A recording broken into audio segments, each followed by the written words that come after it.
si avant d'intégrer le monde du travail, on m'avait donné les informations que je vais vous donner ce soir, ça m'aurait évité beaucoup de problèmes. Ça m'aurait permis d'économiser beaucoup d'énergie, voire de sauver un poste. Quelles sont ces choses qu'on ne vous dit pas, que même l'école ne vous dit pas, que vous devriez absolument savoir pour votre bien-être en entreprise? Tu t'es déjà posé la question, n'est-ce pas? Ça tombe très bien, car c'est le sujet d'aujourd'hui. Bonjour, bonsoir à toutes et à tous et bienvenue sur ma chaîne. Je m'appelle Lily pour ceux et celles qui ne me connaissent pas. Donc, je vais donc aborder ce sujet des choses à savoir pour moi. D'accord? Ça peut vous sauver, croyez-moi. Des choses à savoir avant d'intégrer le monde du travail.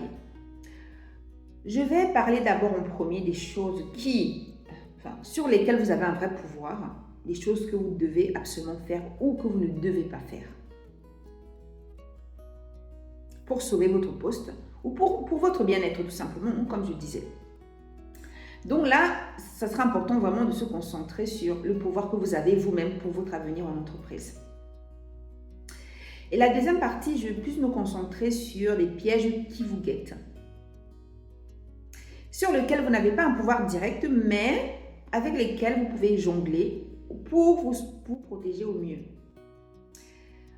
Les choses que je vais dire ne seront pas du tout dans l'ordre d'importance, mais toutes ces choses pour moi sont importantes, je pense, de par mon expérience, c'est basé sur mon expérience.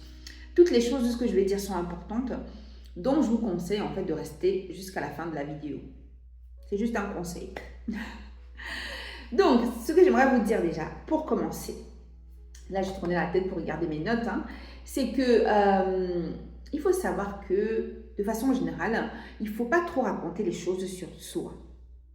D'accord? Il faut faire attention à ce que vous racontez sur vous, de façon générale. Notamment, vous allez remarquer une chose vraiment très courante.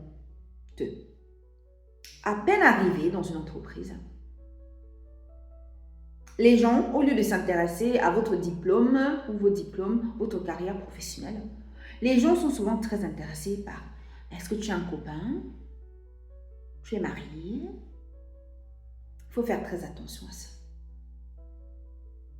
Très attention à ce que vous faites, ce que vous allez dire. Moi, quand j'étais plus jeune, je disais, oui, voilà, j'ai un copain ou pas un copain, par exemple. Ça, c'est une énorme erreur. Je vais vous expliquer pourquoi. Et quand on est jeune, on ne s'en rend pas compte.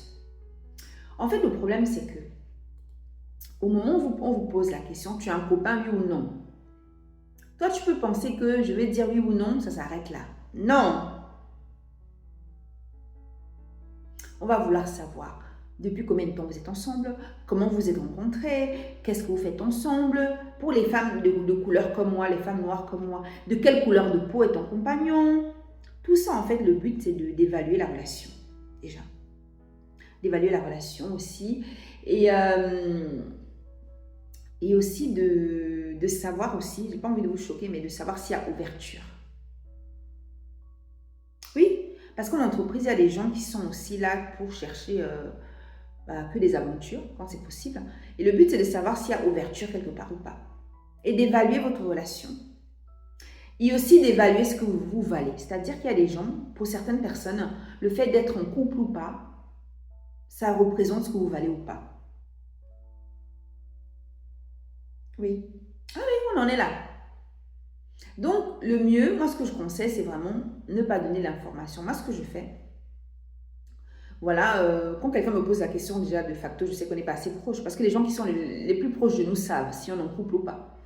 En entreprise, je réponds, dans mon éducation, et c'est vrai ça, dans mon éducation, on n'est pas censé dire si on a un copain ou pas.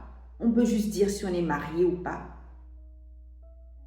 Ou si on a des enfants ou pas. Je ne suis pas mariée, je n'ai pas d'enfant. Et ça, c'est vrai. À l'heure où je vous parle, je ne suis pas mariée, je n'ai pas d'enfant. Ça, dans ma culture d'origine camerounaise, parce que j'ai grandi avec deux cultures, C'est ce qui compte, tu es marié ou pas. Quand un homme veut ta main, il va demander à ta famille si tu es marié ou pas. Donc, je réponds juste comme ça. Et vous allez voir d'ailleurs, c'est quand les gens vous posent ces questions-là. Vous pensez vous parler à une personne, mais souvent, les autres tendent bien les oreilles, mais vraiment plus que jamais. Et entre les collègues aussi, ça se parle. Hein. Alors, tu sais, c'est quelque chose. Non. On envoie les gens pour poser des questions. Hein. Les hommes peuvent envoyer les femmes, vous demander si vous êtes en couple ou pas. Bref, il faut faire très attention à ça. Et le souci aussi, c'est que quand les gens savent, admettons que vous êtes en couple ou pas, bah, les gens, quand ils ont une information privée sur vous, personnelle, bah, vont déduire plein de choses de ça. Je me rappelle, je donne un exemple tout bête. J'étais donc volontaire dans une entreprise, enfin c'était une école primaire privée, j'étais volontaire il y a quelques années. À ce moment-là, je venais de rencontrer quelqu'un et je l'avais dit, naturellement. Bon. Et quelques temps après, je tombe malade. Voilà, c'était rien de grave, mais je m'étais absentée peut-être une semaine maximum. Et je reviens un peu amaigrie, vous voyez. Les gens comme moi qui sont fins, j'étais encore plus maigre qu'aujourd'hui, mais les gens qui sont fins, quand ils perdent 2-3 kilos, ça se voit beaucoup. Et là, c'était, oh, tu as maigri. Oui, j'étais malade. Est-ce que ton copain et toi, ça va? Vous voyez? Donc, les gens vous font des rapprochements, des fois, bah, avec ce qu'ils ont comme information, pour essayer d'en savoir plus sur votre vie, quoi. Bref. Donc, parmi les informations personnelles, c'est vraiment l'histoire de vie sentimentale. Il faut faire très attention à ça. Autre information simple.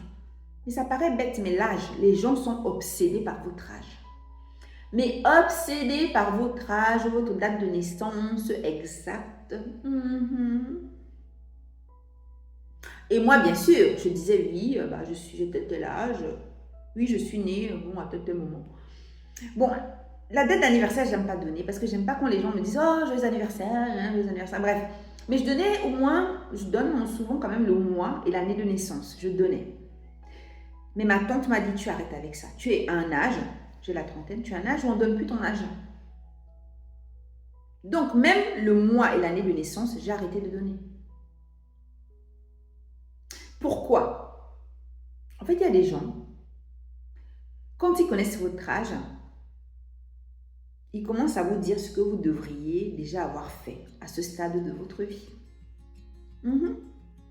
Ils commencent aussi à se comparer à vous au même âge. Ils commencent à se comparer à vous. Voilà, est-ce que, par exemple, hein, tu as des enfants, tu veux des enfants ou pas? Vous voyez, on commence à faire un petit programme de votre vie, vous voyez?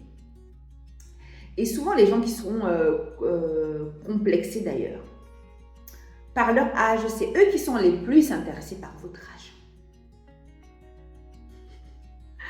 J'avais comme ça, je me rappelle, je travaillais dans une petite entreprise, enfin une grosse, enfin bref, une entreprise de taille moyenne, on va dire.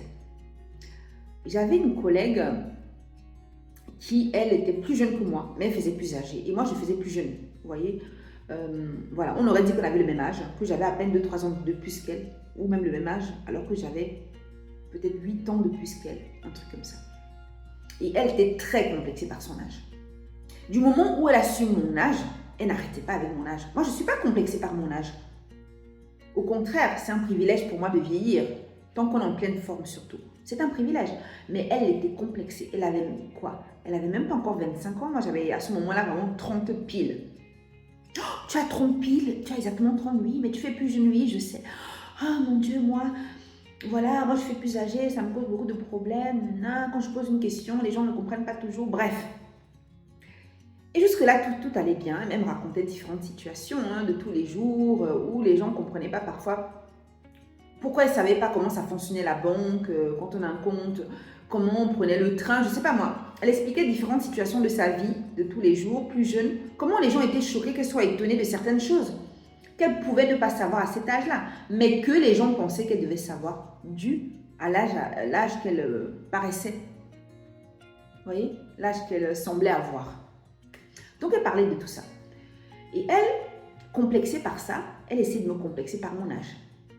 Si on faisait une formation, je ne sais pas moi, et que j'avais eu un petit problème avec l'ordinateur, elle me disait oui, à ton âge, avec l'ordinateur, c'est plus compliqué. Je lui disais, écoute, non, il y a des gens de mon âge avec qui sont plus à l'aise que moi avec l'ordinateur, par exemple.